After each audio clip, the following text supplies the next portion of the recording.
तो बहलोल है। ये क्या कर रहे हो बहलोल? भला इस एक सोने के सिक्के से खेलने में तुम्हें क्या मजा आता होगा? तुम ये सिक्का मुझे क्यों नहीं दे देते? मुझे दे दो। क्यों? अरे इसके बदले में मैं तुम्हें 10 सिक्के दूंगा। देखो पूरे 10 हैं।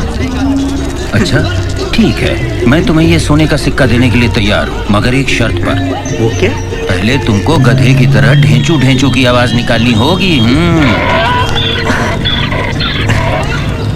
इस दीवाने के सामने गधे की आवाज निकालने में हर्ज ही क्या है?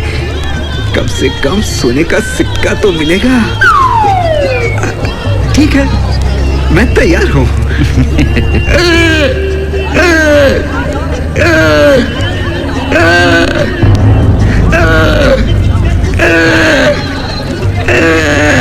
तुम तो वाकई में गधे हो।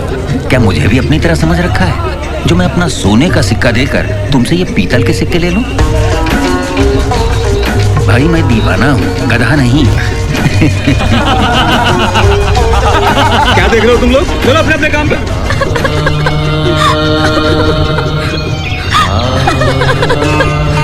क्या बात है बच्चों, तुम लोग रो क्यों रहे हो?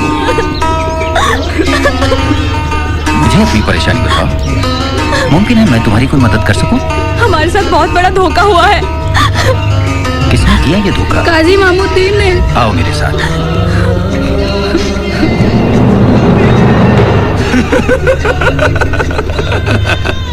आप लोग तो जानते ही हैं कि पूरे बगदाद में अगर कोई ईमानदार, दीनदार और खुदार शख्स है तो वो हम हैं।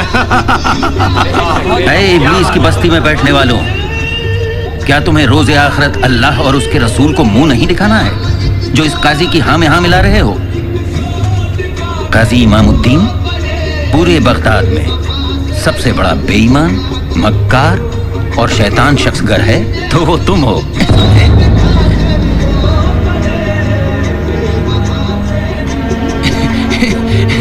जनाब, ये बच्चे आपको कहाँ से मिल गए? इमामुद्दीन, हुजूर अकरम का कौल है कि यतीम का हक मारना गुनाह अजीम है। अच्छा, तो ये मामला है। ये बच्चे आपको अपना वकील बनाकर लाए हैं, मगर आपने सच्चाई जानने की कोशिश की। अच्छा, तो तू ही बता, सच क्या है? दरअसल हुआ यूं कि इन बच्चों के मरहूम अब्बा हज पर जाने से पहले मुझे 1000 अशरफियां दे गए और कह गए कि जो दिल चाहे इन्हें दे देना। सो अब मैं इन बच्चों को 100 अशरफियां दे रहा हूँ। तुमने बिल्कुल दुरुस्त फरमाया काजी। जरा फिर से कहना। जो दिल चाहे सो दे देना। गोया तेरा जी 900 अशरफियां रखना चाह रहा है तो इन्हें दे दे। जी ठीक है, चलो।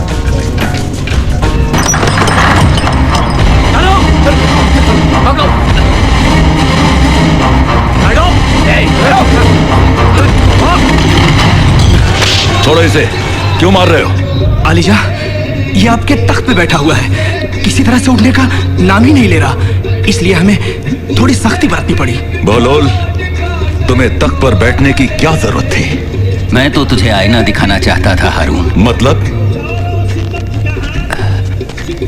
मतलब ये कि मैं चंद लम्हे तेरे इस तख्त पे बैठा तो मुझे इतनी मार पड़ी, और तू न जाने कब से इस मसनदे शाही पे बैठा है। क्या तुझे अपने अंजाम की परवाह नहीं हारून? हारून, अगर तू किसी जंगल में भटक जाए और प्यास से तेरा दम निकल रहा हो तो क्या पानी की एक घूंट की एवज में तू अपनी आधी सल्तनत दे सकता है? बेशक। पानी से प्यास तो बुझ जाएगी, लेकिन अगर तुझे पेशाब रुकने की बीमारी हो और तेरी जान पे बनाए तो क्या उसके इलाज के एवज में तू बाकी आधी सल्तनत भी दे देगा हारून? बची हुई आधी सल्तनत भी। फिर तुझे किस बात का गुमान है? तेरी बादशाहत की कीमत पानी के 2 घूंट से ज्यादा नहीं है हारून।